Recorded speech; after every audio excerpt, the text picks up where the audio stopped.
मैं हूं नवीद मंजूर। With Business 360, मैं आपको मिलवाऊंगा with industry professionals, और आपकी बात करवाऊंगा with successful entrepreneurs.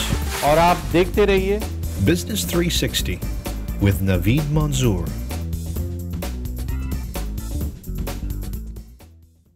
Welcome back, viewers, to our Business 360. This is the second segment, and as a guest we have Mr. Aditya Jha, a very well-known personality, a philanthropist, an investor, a business tycoon, and definitely have a lot to talk about, being somebody who has done so much.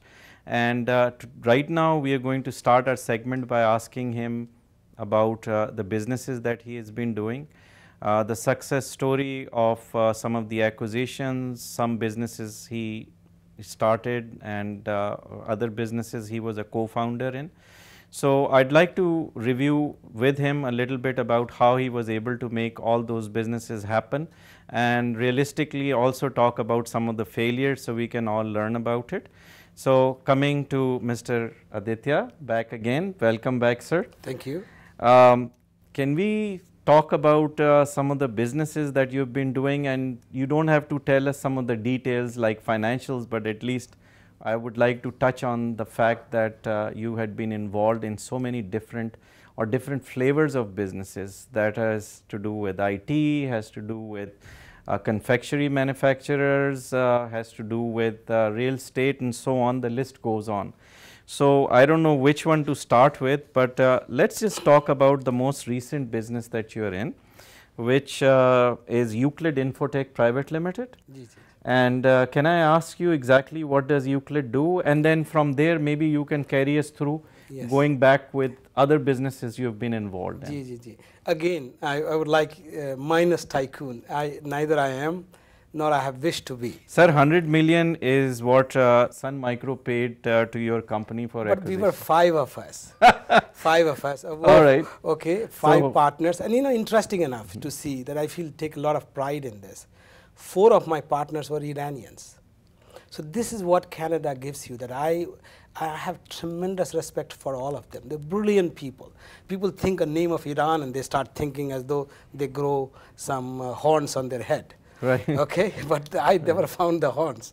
What I found was their head was growing ideas and brilliance, and felt so proud, so ethical that it was amazing. Like any day, even from if I have to choose between them and my people from my village or other people, I'll choose them any day. I see. Okay, so that's another thing that shows about the partnership. Again, internet says more good things, never says what happened. Well, I take a lot of pride in this chocolate business. I want to say that I learned about that the Cadbury business is being sold. This was about 50-year-old chocolate factory in Hamilton, one of the largest. And I was talking to a friend of mine who had bought it through a private equity fund, and they were going to close it down. So I said, I want to go. And also, maybe mera nature, I think some entrepreneurs' nature is we feel anything I can do. There's no link between IT company and chocolate factory. Right. So I go there and I figure it out. I said, no, this has an opportunity. I said, don't close it. I will run it.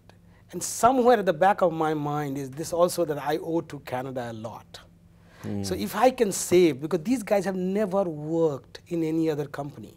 So this is a 50-year-old company, but with 150 employees. That time it was 165. They were all going to close down. Hamilton is a very depressed city. And I said, if I can make it profitable and become paisa bhi banao, because business ka ek purpose to people should always remember, to make money. Anybody who says something else doesn't know what to do with the business. Right. So you make money, but not be a very greedy, stupid kind of entrepreneur. Rather, think about it that they are also one of you, like treat them as a family and sort of treat them with respect. So that business we took over, and within first year, whatever we did, and I didn't do some miracle, but we became profitable with 14% utilization. पूरी factory का utilization 14% ही किया, तब भी हम profitable हुए. So you must have done your math very well. I mean, no, I it's didn't not do like math. when you say you didn't pull miracles, I understand that, but what I do understand I at the did same common time. sense. I did common sense things. So it was increase in efficiency, or it No, was I just decrease said- in cost, or what was Yes, what was the leakage ko formula? stop kar do. I think I have this belief that big businesses have a lot of leakage. And if you stop the leakage, that itself is a gain. Because यदि 10 रुपया आप बचाते हैं, $10 जी. out of 100, that is equivalent of bringing $100 business, because typically businesses won't make more than 10%. So if you save 10% money going out, it's equivalent of bringing $100 inside. I see.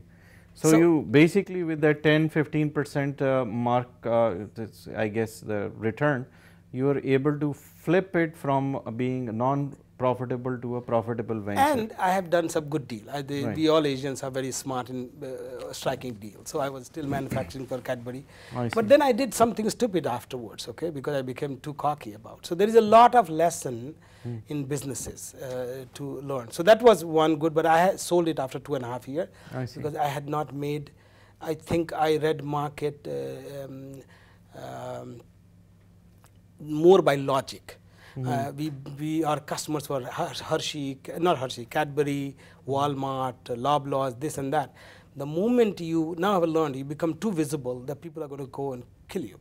So I had some big firms lawyer after me, because when we won one of the largest account in America, Right. there are big guys who don't like that. I see. And I see. so sometimes it's better. Now I tell people, it's better to become an irritant for the big guys than become a nuisance. Because if you become a nuisance, they will kill you. So even Cadbury, which has a name of going back hundreds of years, is 150 years old, if I remember correctly, not being just the factory but the brand name itself. To have been able to pull it together and bringing it back and giving it life as a profitable venture, you felt that it actually turned out to be a threat to some of the people who thought it was competitive and very big guys. Like these are, if I tell you the name, I can't tell you that, but these are like a global level leader. But at the same time, you mentioned that some of the things that you didn't do correct. Can we talk about that, if you don't mind? I went, you have to understand, one thing I did not realize, the power of cash flow. You're running a big business, you're a unionized business, $22 per hour is my packing guy. Right. So you're competing against China, Mexico, and all that thing you're doing. And then you logically think, if I do this, I can be big and this and that. You don't realize how the market forces are going to hurt you.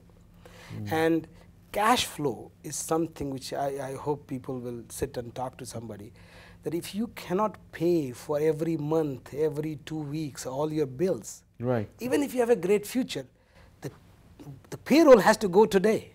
Right. So it It is the can't- cash flow that It's the was most the important main, in the business. Well, that's the blood flow of any No, but business. even I didn't have that good appreciation. You think, oh, ye hoga, this aisa kar lenge, waisa kar lenge. Made $4 million of investment into this equipment. So everything was logical. I see. But you should also think about that, am I prepared for the trough? Because that is the part of the cycle, up and down. I see. What happens, businesses, we invest and plan based on the top. जबकि prepared होना चाहिए worst के लिए और act करना चाहिए best के लिए. I see. So that was one of the major causes But of. that's why but the but then company you is still sold there. it. You sold got it. out and you'd still. But I just got out. It's not like software company. Right, But I take a lot of pride that as an immigrant, that there are people 165, 140, whatever people are still working. True. That business is still there in Hamilton. So all in all, it was a success in that sense. Yes, in that sense. I have Whichever. a sense of success, whether I was successful or not. Right. But I have the sense of success. So can we talk a little about your Software IT software. companies, and especially this new one that you didn't mention the exactly. new one is a phenomenal Euclid Infotech. So now my business model has changed. I have realized that I have too many ideas. I think I'm matured enough to add value, but I am not best for the grunt work. Not I have patience, not I have time, and I'm aging also. So I have started getting into the business where they are stuck and they need to go to the next level. or they're tired, or they don't have that grand vision. So this company, which has 300 employees in Mumbai, 13-year-old company, has customers in more than 100 countries. That's right. That's a lot of countries. A lot of countries, but they don't have the huge revenue. So I saw this is a tremendous, this can become, in my view, who knows, if the luck comes from that, it can become again $100 million to $1 billion business. So since I have come on board with the minor equity into that and CEO position, within 3 months I did a big event in London. We are being invited in Israel. I'm going to Amman for this. We are going to do things in Spain. So suddenly whole team is thinking globally. So this I'm very excited about. Another business I'm trying to do with Cuba that I'm very excited about. But I want to tell you the software company. When we were so successful with the software company, same team. We started, said we're not going to take anybody's money. First time we had our $1,000. That's a bigger story than anything. I see, okay. $1,000, and then we brought an investor $10 million from New York. We gave him 20% of the company. For $1,000, we kept 80% of the company. When we sold, we still owned 74% of the company. So that tells you the math, okay? How much we paid. So you must have created the value for them. And they must be something behind, some technology or some sort of. They made double their money in 1.5 years. They doubled their money. But I wish I can another time do $1,000 into $74 million. Well, I mean, so, it is something that you should be writing a book about. But the second company, we are cocky, we know more, we had a better product. We put in our $9 million. And we had 50 people in Bangkok. I decided not to go to India, and I think I did the right thing. Sure. 50 engineers, and we have gone nowhere. So this is another thing. Which in Canada they'll say life is bitch, because you think now you are a hotshot guy with millions of dollars in your pocket. You have all the idea, you have brand, you open something, you have better product, you will succeed. No, we didn't. So, am I regretful of that? I think this is a wonderful. This journey had been no less wonderful than the first one. Only the first one we got a trophy.